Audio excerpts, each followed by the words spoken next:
Bonjour, dans cette vidéo, je vais vous parler de ma manière de manipuler les tubes de peinture. Ça peut paraître bête, mais voilà, quand il y a différents types de peinture, là ça a l'air un peu le bazar, mais c'est juste une boîte dans laquelle je stocke mes bleus et mes...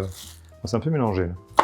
Je vais vous montrer comment moi je manipule mes tubes de peinture à l'huile, parce qu'il faut avoir une certaine méthode, sinon parfois on peut avoir des problèmes. Vous voyez, par exemple, là il y a eu des fuites parce que les tubes se sont abîmés. Donc je me suis un peu débrouillé, je les ai emballés dans du plastique parce que sinon ça en mettait partout. Les tubes de peinture à l'huile, je trouve que c'est pas une science exacte, on va dire. Parfois ils s'abîment, ils viennent à se couper, voilà, donc il faut mettre en place un petit peu une méthode pour s'en servir.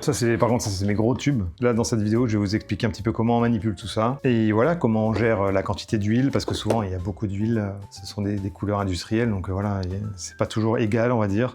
En plus, ça dépend des marques. Là, il y a du PBO, là, il y a du Winsor Newton, là, il y a du Bosner, donc ils font un peu leur recette. Je vais vous montrer comment moi, j'arrive à gérer un petit peu la quantité d'huile que je laisse dans ma peinture avant d'attaquer la peinture. Donc on va regarder tout ça. Surtout, si vous avez des questions, il ne faut pas hésiter à poser dans les commentaires. Après, si vous vous intéressez plus d'un point de vue technique à tout ce qui est vraiment huile, comment manipuler l'huile et tout ça, moi je sais que j'ai un livre, c'est une sorte de bible pour moi, c'est-à-dire ce bouquin-là, c'est un livre très technique. Alors c'est en anglais, moi je connais que l'édition en anglais. The Artist's Handbook of Material and Techniques de Ralph Meyer. Ça permet de comprendre qu'est-ce que c'est qu'une peinture mate, une peinture brillante, voilà, peinture à l'huile, gradation maigre, ce genre de trucs. Il y a vraiment beaucoup de livres techniques qui sont intéressants. Vous pouvez peut-être les emprunter, hein. Peut-être c'est pas la peine de tous les acheter, hein. Vous pouvez peut-être les emprunter à la médiathèque proche de chez vous, je sais pas. Là, je vais vous montrer donc comment moi je manipule les tubes. On va passer directement à la manipulation et on va regarder tout ça. Je vais vous montrer comment je manipule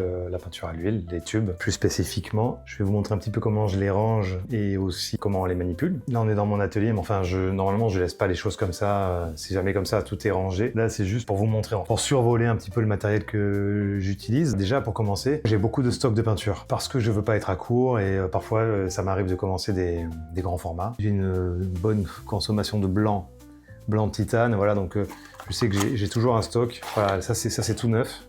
C'est du blanc de titane de chez Bosner, 200 ml. Ça, je sais que j'en ai toujours de côté. Ils sont pas sur mon bureau comme ça. En général, ils sont stockés comme ça, mais sur une étagère en hauteur, à l'abri des enfants, etc. Ça, c'est les peintures que j'utilise souvent en grande quantité, on va dire, sur des grands formats. Ultramarine, donc c'est bleu outre-mer, blanc de titane. Bon, là, j'ai un blanc de zinc aussi. J'utilise un peu moins, mais enfin, c'est bien d'avoir un petit stock. Du jaune de Naples, moi, j'en utilise beaucoup. Jaune de cadmium aussi. Ça, c'est le stock. C'est ce qui n'est pas ouvert, ce sont des tubes neufs. Ensuite, j'ai des gros tubes ouverts. Disons que c'est pas mal de les stocker la tête en bas comme ça, parce que ça permet si on peint pas pendant un certain temps, l'huile va avoir tendance plutôt à remonter vers le haut, et ça évitera qu'elle vienne boucher le tube. Ça arrive que parfois, au bout de quelques temps, quand on arrive, le bouchon soit complètement impossible à enlever. Voilà, ça va, il est un peu dur, mais il n'y a pas de souci. Alors, il faut savoir une chose. Moi, ça m'est arrivé par exemple, d'acheter des tubes de peinture dans des brocantes, parce qu'on en trouve, voilà. Il y a des gens qui ont acheté des boîtes de peinture à une époque et qui n'ont jamais peint, et donc on trouve des boîtes de peinture des années 50 et tout ça. Ça, typiquement, c'est un rouge de cadmium. Franchement, il doit dater des années 30. Sur ce type de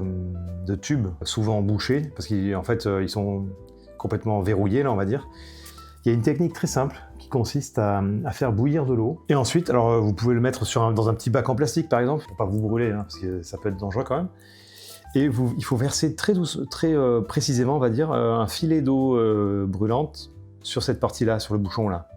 Et vous allez voir que si vous versez l'eau bouillante ici, après le bouchon va s'ouvrir tout seul. Voilà, c'était juste une petite technique comme ça. Donc c'est pour gérer les tubes, on va dire, il y a différentes tailles. Hein, donc il y a des grands formats, 200 ml, 38 ml, qu'on peut emporter à l'extérieur pour peindre dehors d'ailleurs. 20 ml. Voilà, le point commun pour bien utiliser ce type de matériel, c'est de bien le stocker. C'est pour ça que moi je le mets dans des caisses et ensuite je les mets sur un petit chariot roulant. Très pratique parce que je prends mes caisses, je les mets dans le chariot roulant et le chariot roulant lui-même, je le mets dans un coin, ça me gêne pas. Et quand je travaille, je peux prendre le chariot roulant et voilà, je peux travailler de manière très pratique. Et je vais vous montrer ce que ça fait quand on ouvre un tube. Enfin, quand on ouvre un tube de peinture. On va prendre le gros, je vais essayer d'en prendre un qui est très parlant pour illustrer. Peut-être trouver un tube avec plein d'huile dedans, ce serait bien. Bon, non, celui-là, il n'a pas trop de... Il n'y a pas trop d'huile dedans, enfin je veux dire en surface. On va regarder celui-là vite fait. C'est parce que parfois il y a beaucoup d'huile qui est en surface, un petit peu. On va prendre depuis le début. Bon là déjà ça commence bien, je me suis mis de la peinture sur les doigts, c'est pas dramatique, hein, ça arrive tout le temps.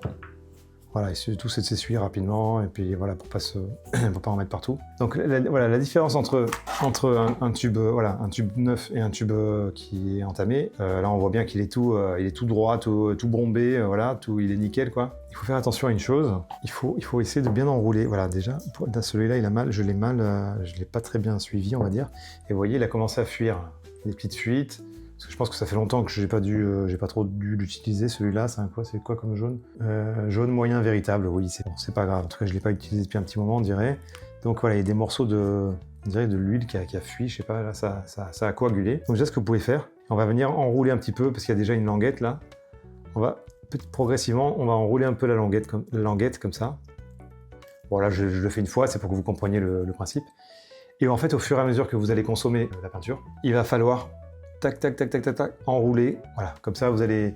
Voilà, en fait, à la fin, vous obtiendrez une sorte de tube comme ça. C'est plus simple à gérer. Comme ça, votre peinture est toujours au maximum et elle est prête à partir du tube. Sinon, ça va être c'est toujours un peu délicat. Ce qu'il faut savoir, c'est que quand on ouvre le tube, donc là, on voit qu'il y a un trou. La peinture est un petit peu au fond. Là, si j'appuie, on voit qu'il y a du liquide. C'est du liquide, c'est de l'huile. Si vous voulez mieux gérer votre couleur et l'opacité, je pense qu'il vaut mieux essayer de réduire un petit peu la quantité d'huile. Donc, ce qu'on peut faire déjà, dans un premier temps, c'est...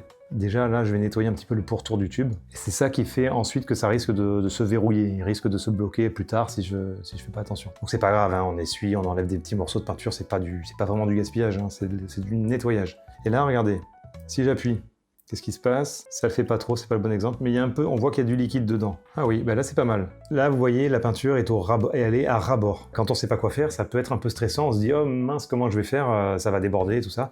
Alors pas de panique, vous prenez votre tube à une main comme ça, en mettant les doigts de chaque côté, et vous tapez d'un coup sec sur l'arrière du tube, et regardez. Hein. Voilà, on tape bien fort comme ça, et là, la peinture est rentrée, elle s'est tassée en fait. Et ça, voilà, ça vous permet de nettoyer vos tubes, d'avoir une main ferme sur vos tubes, et comme ça reste toujours propre, et vous vous embêtez pas. Voilà, il suffit de faire ça. Hein. Voilà. Alors ça marche aussi quand vous mettez votre peinture sur la palette. Ce que vous pouvez faire, c'est vous prenez votre tube.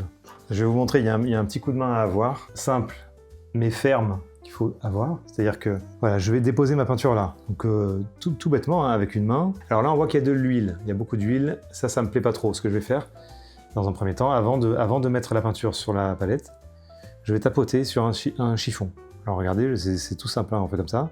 On tape pas très fort, hein, mais on tapote un peu, comme ça, l'huile.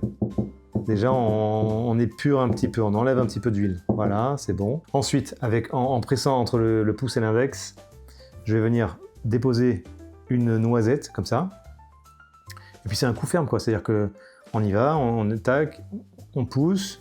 J'ai un peu écrasé, j'ai coupé en fait la noisette. Et donc là, on se retrouve à ras-bord. Donc pas de stress, on fait comme ça.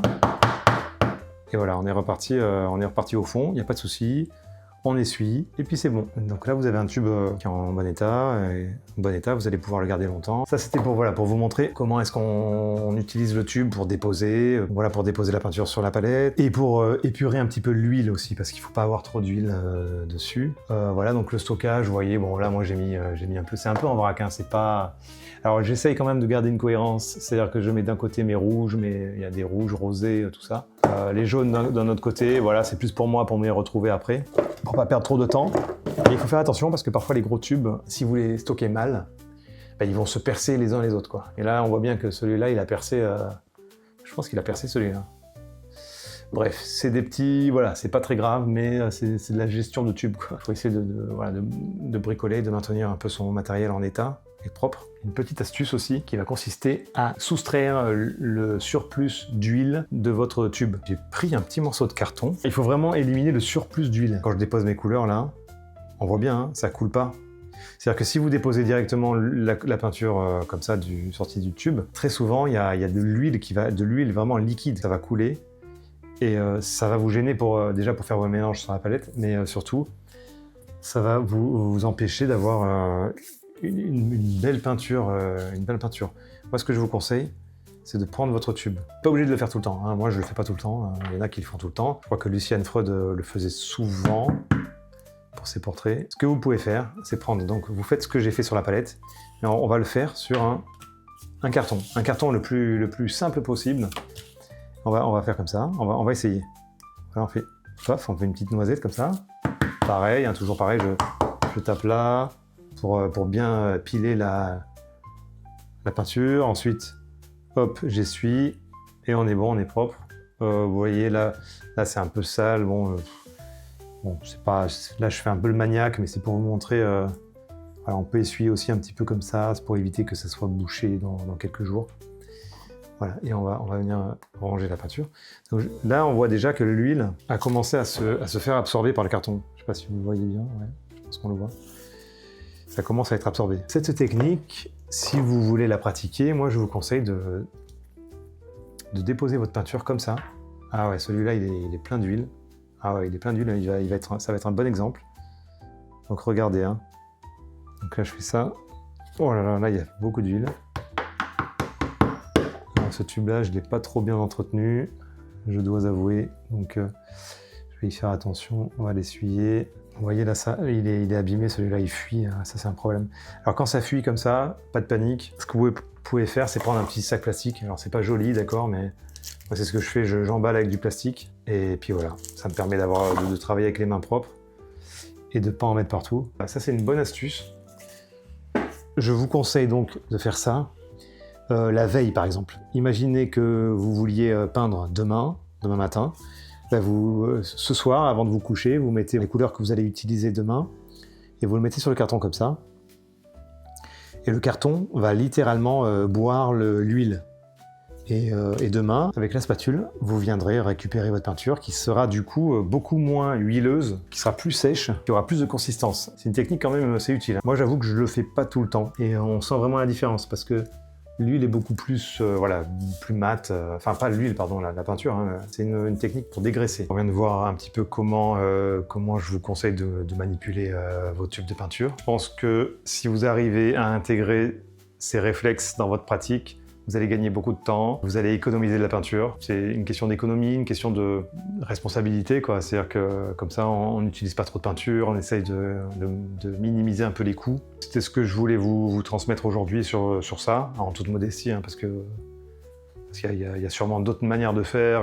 Voilà, c'est juste à mon humble niveau. Donc j'espère que ça vous aidera dans votre pratique. Et n'hésitez pas, si vous voulez, à vous référer à mes vidéos précédentes, si vous avez des doutes. Quel est votre planning, la peinture, enfin voilà, comment vous lancer au début. Ou la deuxième vidéo qui consistait à expliquer comment attaquer et terminer votre première peinture. N'hésitez pas à poser des questions en commentaire, je serai ravi d'y répondre. Je vous dis à bientôt et surtout, travaillez bien.